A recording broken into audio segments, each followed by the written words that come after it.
ఈ మంత్ కార్తీక మాసం అని నాన్ వెజ్ తిన్న వాళ్ళకి, వెజిటేరియన్స్‌కి ఇదొక మంచి high protein meal option.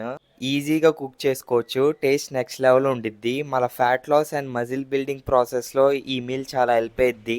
200 grams tofu తీసుకొని, ఒక స్పూన్ జింజర్ గార్లిక్ పేస్ట్, తగినంత salt, chilli powder, coriander powder, కొంచెం గరం మసాలా వేసి టోఫూకి అన్ని వైపులా బాగా అప్లై చేసేయండి.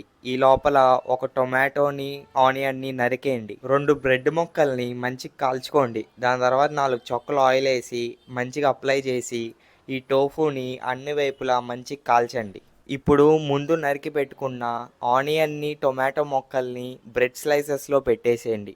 ఈ బ్రెడ్ స్లైసెస్ మధ్యలో ఈ టోఫును పెట్టేసేయండి. అంతే, మన హై ప్రోటీన్ టేస్టీ యమ్మీ టోఫు శాండ్విచ్ అయితే రెడీ అయిపోయింది. ఈ శాండ్విచ్ యొక్క క్యాలరీస్ అండ్ మ్యాక్రోస్ని డిస్క్రిప్షన్లో ఇస్తా, చెక్ చేసేయండి. శాండ్విచ్ని లైట్గా కచప్లో